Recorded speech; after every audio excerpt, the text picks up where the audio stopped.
Hi friends, welcome to the UPSC PCS forum. आज हम history of south India पढ़ रहे थे और उसमें हम पल्लव डायनेस्टी के रिगार्डिंग पढ़ रहे थे। आज हम देखेंगे उसमें 43rd नंबर क्वेश्चन से। इसके पहले हमने 42nd नंबर क्वेश्चन तक कंप्लीट कर लिया था। तो चलिए स्टार्ट करते हैं 43rd नंबर क्वेश्चन से। और इसके पहले मैं आपको बोलूँगी कि अगर आपने मेरा Telegram channel UPSC PCS forum join नहीं किया है तो आप ज्वाइन कर सकते हैं। वहाँ पे आपको द हिंदू और इंडियन एक्सप्रेस के रिगार्डिंग जो इंपॉर्टेंट आर्टिकल्स होते हैं वो शेयर किए जाते हैं, ठीक है, जो कि काफ़ी इंपॉर्टेंट होते हैं किसी भी एग्जाम के पॉइंट ऑफ व्यू से, चाहे वो यूपीएससी हो, स्टेट पीसीएस हो, प्रीलिम्स मेंस और इंटरव्यू हो। स्टार्ट करते हैं 43rd नंबर क्वेश्चन से। और ये है, sabha was the assembly which of the following statement with reference to the local assembly under the Pallava rulers. तो sabha was the assembly of the Brahmans land owners. Ur was the village assembly found in area where the land owners were not Brahmans. हमें बताना है कौन सा statement जो है वो correct है। इनकरेक्ट स्टेटमेंट हमें बताना है एक्चुअली यहाँ पे। तो पहला जो है यहाँ पे क्या है, sabha was the assembly of Brahmin land owners. ये बिल्कुल सही बात है, ठीक है।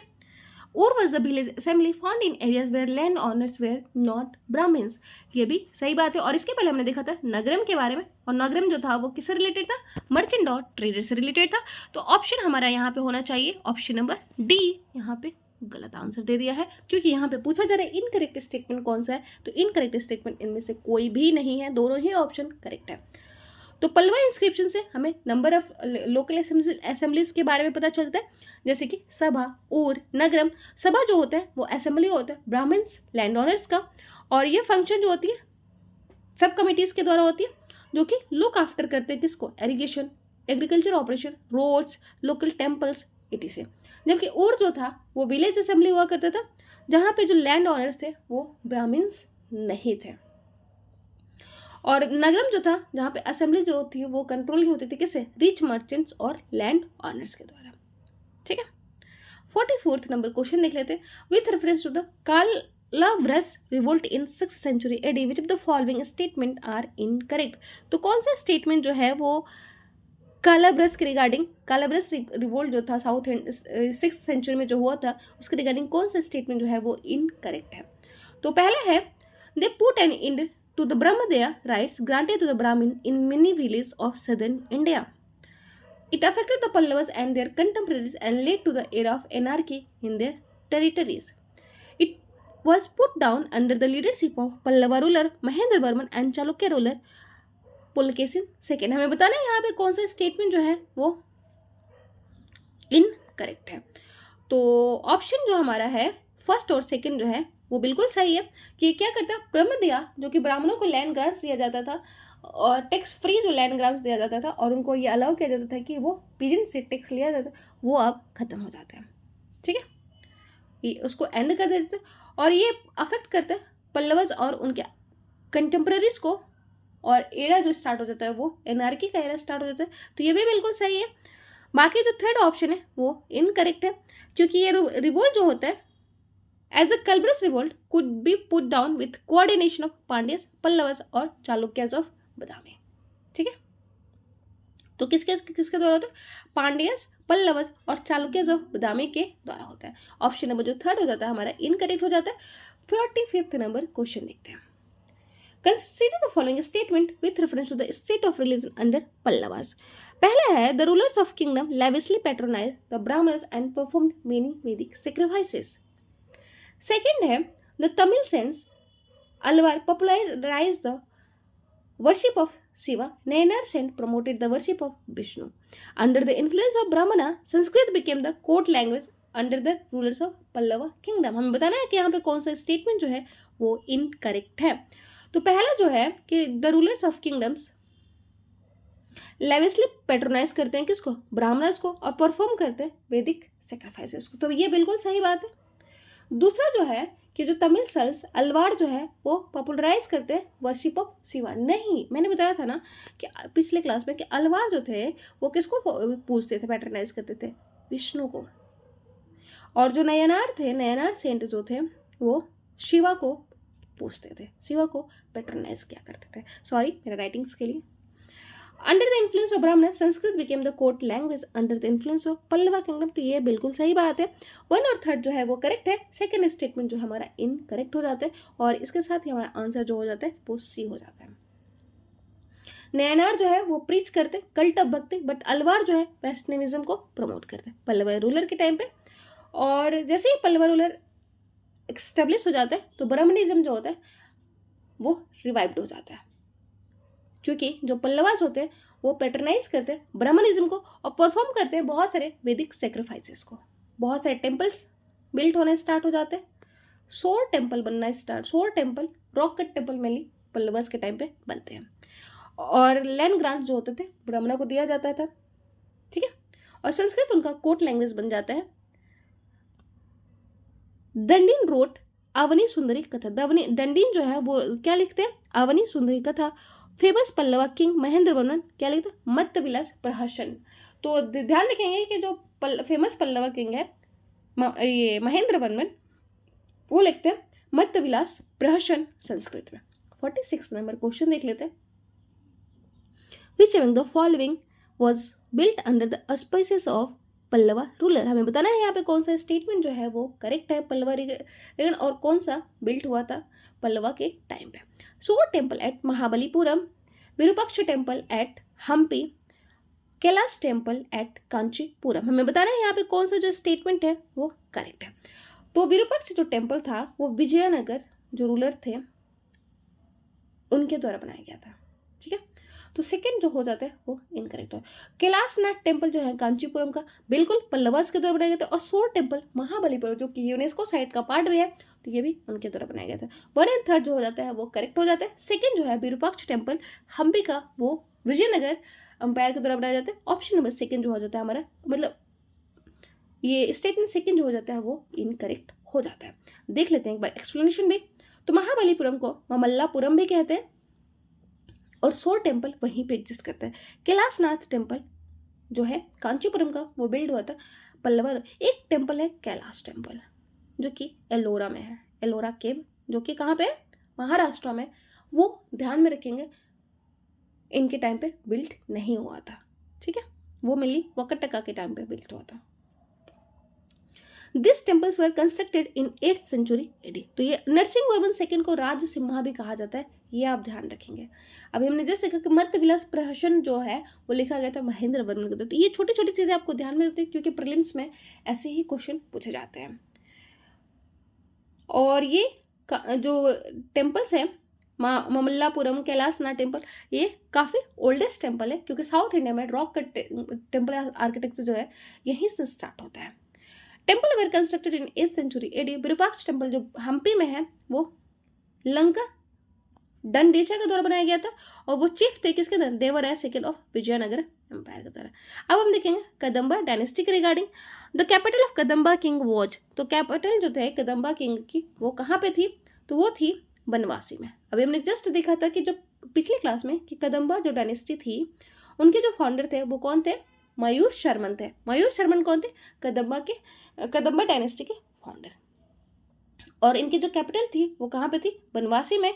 और वो कंटेम्प्रेरी थे किसके, पल्लवास के कंटेम्प्रेरी थे, ठीक है। और जो मयूर शर्मन थे जो इनके फाउंडर थे उनकी एजुकेशन हुई थी कांची में।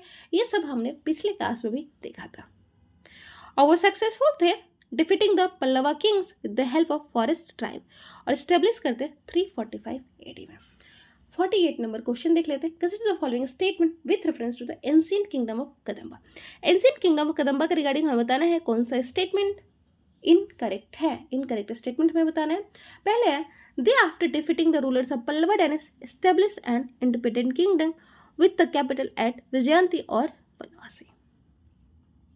They initiated the grants of tax-free lands to the Brahmanas for lieu of their services। हमें बताना है यहाँ पे कौन सा स्टेटमेंट जो है वो करेक्ट है। तो पहला जो है वो बिल्कुल सही है कि वो डिफीट करते हैं पल्लवा डायनेस्टी को और इंडिपेंडेंट किंगडम स्थापित करते हैं विजयंती और बनवासी में। इनका जो कैपिटल होता है बनवासी होता है, ये बिल्कुल सही है।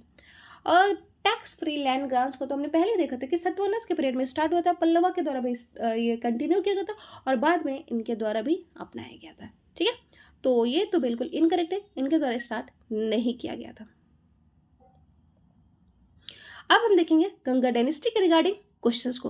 With reference to the western Ganga dynasty which of the following are correct. तो वेस्टर्न गंगा डायनेस्टी के रिगार्डिंग हमें बताना है कौन सा स्टेटमेंट जो है वो करेक्ट है। दे वर फ्यूडेटरीज ऑफ, ये छोटी छोटी डायनेस्टी है जो आपको ऐसे देखने को नहीं मिलेगा। एनसीईआरटी को जब आप अच्छे से पढ़ेंगे तो आपको आर एस शर्मा का जो बुक है वहाँ पे आपको देखने को मिलेगा। तो बिल्कुल इनको छोड़ना नहीं है, क्योंकि कई बार एग्जाम में यहाँ से भी क्वेश्चन बन जाते हैं और बहुत इजी क्वेश्चन बनते हैं इनसे। डायरेक्ट क्वेश्चन अगर हमें थोड़ा सा बहुत भी नॉलेज हो तो हम जरूर ऐसे क्वेश्चंस को बना लेते हैं। तो पहला क्वेश्चन हमारा इसके regarding, they were feudatories of Pallavas, they made land grants mostly to the sainiks. हमें बताना है यहाँ पे कौन सा स्टेटमेंट जो है वो करेक्ट है। तो दोनों ही यहाँ पे करेक्ट है, क्योंकि वो फ्यूडेटरीज थे किसके, पल्लवास के। पल्लवास के फ्यूडेटरीज थे कौन, वेस्टर्न गंगा डायनेस्टी, और लैंड ग्रांट्स वो मोस्टली किसको देते थे, चाइनाज को। दोनों ही स्टेटमेंट यहाँ करेक्ट है, इसलिए हमारा ऑप्शन जो हो जाता है वो सी हो जाता है।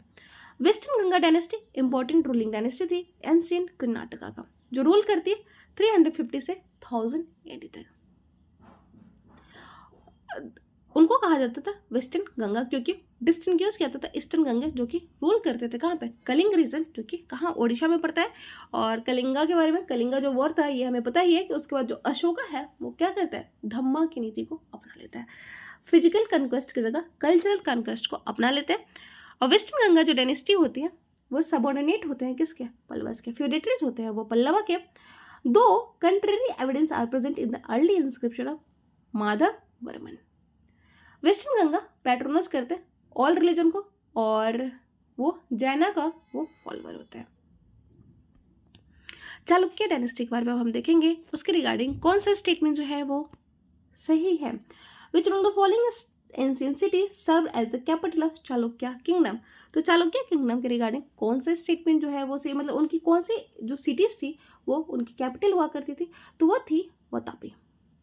वतापी जो थी चालुक्य की जो कैपिटल हुआ करती। तो ऑप्शन नंबर ए हो जाता है हमारा करेक्ट।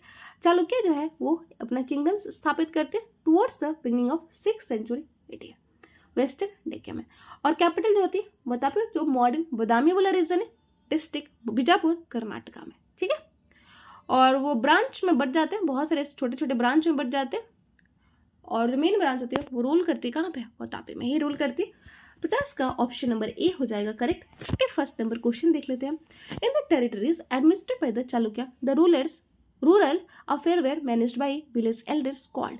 तो जो चालुक्यन टाइम का जो एडमिनिस्ट्रेशन होता था, मेनली जो रूरल अफेयर हुआ करते थे, वो किसके द्वारा मैनेज होता था, तो वो होता था महाजन के द्वारा। वो जो विलेज एल्डर्स थे उनके द्वारा होता, उनको महाजन कहा जाता था, ठीक है। Under this management, the period from 300 to 750 AD provide good evidence of rural expansion, organization and better use of land. Option number B हो जाता है हमारा करेक्ट। 52nd नंबर क्वेश्चन देख लेते हैं। Chalukyan ruler who ended the supremacy of the Pallavas in the south was. तो Chalukya ruler जो थे जिन्होंने supremacy of the Pallavas south में एंड की थी, तो वो कौन थे, तो वो थे विक्रमादित्य सेकेंड। तो जो चालुक्य रूलर थे विक्रमादित्य सेकेंड, वो एंड कर देते हैं सुप्रीमेसी ऑफ पल्लवा। एक चीज हमने देखा था कि पल्लवा जो रूलर थे नरसिंहवर्मन फर्स्ट, उन्होंने चालुक्य जो रूलर थे पुलकेशिन सेकेंड, उनको हराया था in the battle of Vatapi, और इसीलिए वतापी कोंडा का उन्होंने टाइटल भी धारण किया था। और जो चालुक्य रूलर थे जिन्होंने सुप्रीमेसी को ही एंड कर दिया था पल्लवाज में, तो वो थे, उनका नाम था विक्रमादित्य सेकेंड। ये आप कंफ्यूज नहीं करेंगे, वो पुलकेशिन सेकेंड नहीं थे। जिन्होंने इन्वेड किया था कांची को 3 बार, 3 टाइम्स इन्वेड किया था कांची को, और कंप्लीटली डिस्ट्रॉय कर देते पल्लवाज को, और इसके साथ ही पल्लवा जो है वो डायनेस्टी जो है वो एंड हो जाती है। पर मतलब इसके बाद भी वो कंटिन्यू रहती है सेंचुरी आफ्टर दिस, लेकिन जो उनका जो पावर होता है वो काफी डिक्लाइन हो जाता है। नेक्स्ट क्वेश्चन देख लेते हैं। Consider the following statement with reference to the Aihole inscription. Aihole inscription के रिगार्डिंग हमें बताना है, it was composed by Ravi Kirti, the court poet of the Pulakeshin second. उसके बाद है it is an eulogy prashasti appreciating the military victories and generosity of Pulakeshin second. And next है it is an example of poetic excellence wrist in Kannada language. हमें बताना है यहाँ पे कौन सा स्टेटमेंट जो है वो इनकरेक्ट है। इनकरेक्ट स्टेटमेंट हमें बताना है। तो पहला जो है कि जो एह्योल इंस्क्रिप्शन था वो कंपोज किया गया था रवि कीर्ति के द्वारा, जो कोर्ट पोएट थे पुलकेशिन सेकंड के। तो ये बिल्कुल सही बात है। ऑप्शन नंबर हमारा फर्स्ट जो स्टेटमेंट जो फर्स्ट है वो बिल्कुल सही है। सेकंड जो है ये एक प्रशस्ति मतलब यूलॉजी था जो कि अप्रिशिएट करता है मिलिट्री विक्ट्री और जनरसिटी ऑफ पुलकेशिन सेकंड, ये भी बिल्कुल सही है। और ये कन्नड़ा लैंग्वेज में नहीं, ये कन्नड़ा लैंग्वेज में नहीं है, ये संस्कृत लैंग्वेज में कन्नड़ा स्क्रिप्ट में है। ऑप्शन नंबर जो थर्ड स्टेटमेंट थर्ड जो हो जाता है वो इनकरेक्ट हो जाता है। और इसके साथ ही हमारा आंसर जो हो जाएगा, सॉरी यहाँ पे इनकरेक्ट पूछ रहा है और यहाँ पे होना चाहिए करेक्ट। करेक्ट अगर रहेगा तो हमारा स्टेटमेंट जो फर्स्ट हो जाएगा वो सही हो जाएगा। एह्योल इंस्क्रिप्शन जिसको एह्योल प्रशस्ति भी कहा जाता है संस्कृत लैंग्वेज में है, वो कन्नड़ा स्क्रिप्ट में है और इसका जो डेट है वो 556 AD है। मतलब सक्का जो डायनेस्टिक रिगार्डिंग सक्का जो है वो 56 और यानी 634 AD। ठीक है, 56 में आप 58 को ऐड करेंगे, 58 नहीं 78 को ऐड करेंगे तो आपका 634 AD आ जाएगा। सक्का डायनेस्टी आपको पता है 78 AD में स्टार्ट हुआ था, 57 BC में स्टार्ट हुआ था आपका क्या विक्रम संवत। और एह्योल इंस्क्रिप्शन जो है वो कंपोज किया गया था रवि कीर्ति के द्वारा, जो कि कोर्ट पर थे किसके, पुलकेशिन सेकंड के। नेक्स्ट क्वेश्चन देख लेते हैं 54th number. With reference to the Chalukya ruler Pulakeshin second which of the following statement are correct. तो कौन सा स्टेटमेंट जो है वो करेक्ट है पुलकेशिन सेकंड के regarding. He led the victorious campaign against the Harshvardhana in the north and Mahendravarman of the Pallava kingdom. He started the practice of appointing feudal chief in the southern India. And he sent an embassy to the Persian king Khusro II. हमें बताना है यहाँ पे कौन सा statement जो है वो करेक्ट है। तो हाँ, उन्होंने विक्टोरियस कैंपेन लीड किया था अगेंस्ट हर्षवर्धन नॉर्थ में और साउथ में महेंद्र वर्मन के द्वारा। ठीक है, महेंद्र वर्मन के टाइम पे, तो बिल्कुल सही बात है। प्रैक्टिस ऑफ फ्यूडलशिप तो पहले से स्टार्ट था ना, पास्ट में भी स्टार्ट था, तो ऐसा कुछ नहीं था कि उन्होंने प्रैक्टिस स्टार्ट किया था। सेकंड जो है वो गलत है और इससे एम्बेसी को सेंड करते हैं पर्शियन किंग खुसरो सेकंड को, बिल्कुल सही बात है। वन और थर्ड जो है ऑप्शन हमारा सही हो जाता है। सेकंड जो है वो इनकरेक्ट होता है। वो ग्रेटेस्ट चालुक्य रूलर होते हैं और डिफीट करते हैं हर्षवर्धन को नर्मदा रिवर के किनारे 618 में। सक्सेसफुल मिलिट्री एक्सपीडिशन करते हैं महेंद्र वर्मन ऑफ पल्लवा के, लेकिन उनको कौन हरा देते हैं, वतापी, मेडल ऑफ वतापी में नरसिंह वर्मन फर्स्ट हरा देते हैं। और promote trade and ensure regular supply of good qualities of horse वो सेंड करते हैं एम्बेसी को, कहाँ पे, पर्शियन किंग खुसरो को, किस लिए, ट्रेजर और ट्रेड को प्रमोट करने के लिए, regular supply of good horses के लिए। और फ्यूडलशिप का जो ये था अपॉइंटमेंट था ये पहले से स्टार्ट था, तो ये तो नहीं होगा। 55th नंबर क्वेश्चन देख लेते हैं। Following content temple structure under the reign of Chalukya ruler. तो चालुक्य रूलर के टाइम पे कौन सा टेम्पल स्ट्रक्चर बना था, तो यहाँ पे हमारा जो आंसर होगा धरनी कोटा को छोड़ के ये तीनों पट्टदकल, बदामी और एह्योल तीनों ही जो टेम्पल है वो कंस्ट्रक्ट हुआ था चालुक्य रूलर के टाइम पे। हमारा ऑप्शन हो जाएगा फर्स्ट करेक्ट, 1 2 3 जो हो जाएगा हमारा करेक्ट होगा। पट्टदकल, एह्योल और बदामी जो टेम्पल्स है वो कंस्ट्रक्ट हुआ था चालुक्य के टाइम पे। पट्टदकल के पास has 10 temples built by Chalukyas, 7th century और 8th सेंचुरी AD में बनाया गया था। एह्योल 70 टेम्पल है और ये भी कंस्ट्रक्ट हुआ था चालुक्य के द्वारा 610 AD में। बदामी चालुक्य के द्वारा ही, और ये कहाँ पे है, एह्योल, जहाँ पे पापनाथ टेम्पल भी है। ठीक है, 56 नंबर क्वेश्चन देख लेते हैं। Consider the following statement. The statement Chalukya ruler sent an embassy of 72 merchants to China. Rashtrakuta the feudatory of Chalukya annex the kingdom of Chalukya in 757 AD। हमें बताना है यहाँ पे कौन सा स्टेटमेंट जो है वो करेक्ट है। तो दोनों ही स्टेटमेंट यहाँ पे इनकरेक्ट है, क्योंकि चालुक्य रूलर नहीं, वो है चोला रूलर। चोला रूलर जो था कुलोतुंगा फर्स्ट, उसने सेंड किया था embassy of 72 merchant in China. तो बिल्कुल यहाँ पे चालुक्य रूलर नहीं होगा, यहाँ पे चोला रूलर होगा। ऑप्शन नंबर हमारा फर्स्ट ऐसे गलत होता है। और Rashtrakuta the feudatory of Chalukya annex the kingdom of Chalukya 757 AD नहीं होता है, वो होता है 753 AD। तो देख सकते हैं आप डेट से भी क्वेश्चन, डेट को भी मैनिपुलेट करके क्वेश्चन पूछा जा सकता है। दंतदुर्ग कौन थे, वो फ्यूडेटरी थे चालुक्य के, और उन्होंने डिफीट किया था कीर्तिवर्मन सेकेंड को और स्थापित किया था किसको, राष्ट्रकूटा डायनेस्टी को। अब हम नेक्स्ट क्लास में हम पढ़ेंगे इंपीरियल चोलास के बारे में। आई होप आप लोगों को यहाँ तक अच्छा लगा हो। Thank you so much, bye.